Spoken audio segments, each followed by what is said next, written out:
ایک بادشاہ تھا، اس کا باپ بڑا کامیاب تھا تو وہ بڑا ناکام رہا، تو بالآخر ایک دن کسی نے اس کو گرفتار کر لیا۔ بادشاہ ہونے کے باوجود دشمنوں کے قابو میں آ گیا۔ کس طرح؟ اس کے پاس بندوق تھی گولیوں سے بھری ہوئی، تو اسے اچانک ایک پرندہ نظر آیا، تو اس نے ایک گولی نہیں ماری، اس نے ساری بندوق ہی خالی کر دی۔ اتنی گولیاں برسائیں، اتنی گولیاں برسائیں۔ قریب وزیر تھا سمجھدار، اس نے روکا بھی، اس نے کہا بادشاہ سلامت، آپ غلط کر رہے ہو، چپ کر، تیری جیب سے خرچ کر رہا ہوں۔ گولیاں برسائیں تو وہ بندوق خالی ہو گئی، پرندہ بھی نہ مرا۔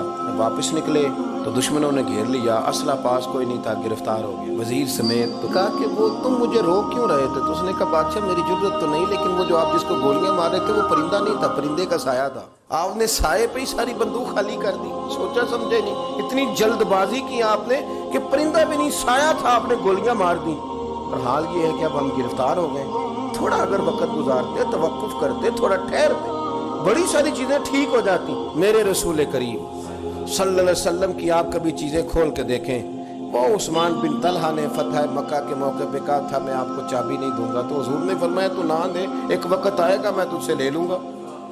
10 سال گزر گئے، اللہ کے نبی تھے نا، سویرے بھی سارا کچھ ٹھیک ہو سکتا تھا، پر 10 سال بیت گئے، 10 سال۔ 10 سال کے بعد جب مکہ فتح ہوا تو پھر رسول کریم نے فرمایا پھر چابیوں کے بارے میں کیا خیال ہے؟ تو وقت تو دینا، آپ کو تو جلدی بڑی ہے، ہمارے نوجوانوں کو بڑی جلدی ہے۔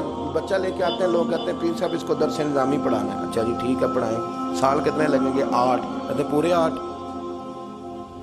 ہاں جی پورے 8، پورے 8 سال۔ تو میں کہتا ہوں 8 سال میں بھی یہ عالم نہیں بنے گا، میں صحیح کہہ رہا ہوں۔ درس نظامی جب بچہ پڑھ لیتا ہے تو اسے علم پڑھنے کا طریقہ آتا ہے، پھر ساری زندگی مطالعہ کرنا ہے، پھر ساری زندگی ریسرچ کرنی ہے، پھر کتابیں پڑھنی ہے، پھر محقق بننا ہے، ورنہ آپ کی تعلیم مکمل ہوگی لیکن آپ کے لفظوں میں کچھ بھی نہیں ہوگا۔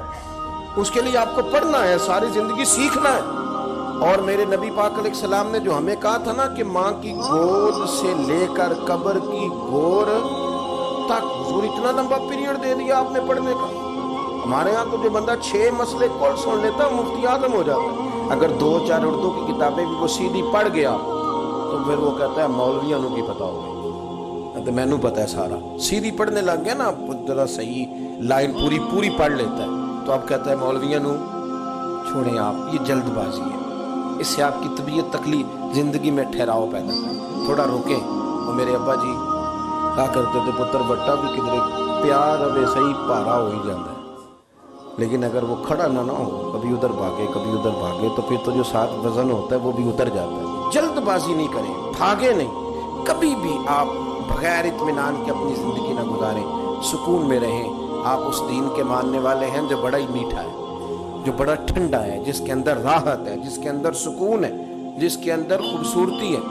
امام مالک رحمۃ اللہ تعالی علیہ بڑے خوبصورت آدمی تھے، تو دور دراز سے لوگ ان سے ملنے آتے تھے، دور دراز سے جو لوگ ملنے آتے تھے تو ایک درویش ان کی خدمت میں حاضر ہوا کرتے تھے، شیخ یحییٰ ان کا نام ہے، تو وہ فرماتے تھے کہ ہر بندہ سوال پوچھتا تھا تو میں چپ کر کے بیٹھ جاتا تھا۔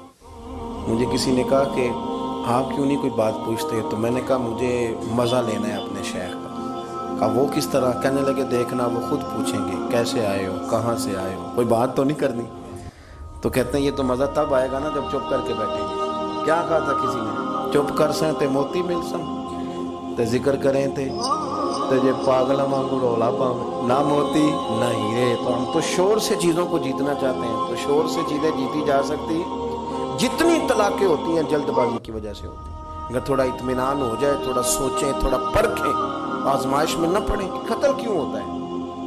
غصہ بڑا تھا، میں نے اپنے ہاتھوں سے سزا دینی تھی، میں نے یہ انتظار ہی نہیں کیا کہ رب بھی تو سزائیں دیتا ہے، قیامت کو بھی تو عدالت لگنی ہے نا۔ وہ جلد بازی، تلخی ہمارے مزاجوں کی، اس نے ہمیں بڑی ساری جگہوں پہ پریشان کیا ہے۔ اس لیے حضرت ابوبکر صدیق اپنی زبان پکڑ کے کہا کرتے تھے کہ تو نے مجھے بڑی تکلیف دی ہے، کاش تو ٹھیک ہو جائے تو میرے لیے آسانیاں ہوں۔ تو جلدی کرتی ہے بات کرنے میں، تو اذیت دیتی ہے تو میں بھی اذیت میں آ جاتا ہوں۔ ورتل القرآن ترتیلا، یارو ذرا ٹھہرو، ذرا رکو، ذرا سجدہ کرو تو ذرا خوش ہو کے کرو، درود شریف پڑھو تو پھر کیا ضرورت ہے تیزی سے صلی اللہ تعالی علیہ وسلم کہہ کے گزرنے کی، ذرا سکون سے پڑھو، سوچ کے پڑھو کہ کس کی بارگاہ میں سلام عرض کر رہے ہو، ذرا رک کے پڑھو، جب ذکر کرو تو ذرا اس کا ذائقہ لو، جب بات سنو تو اس کا لطف لو۔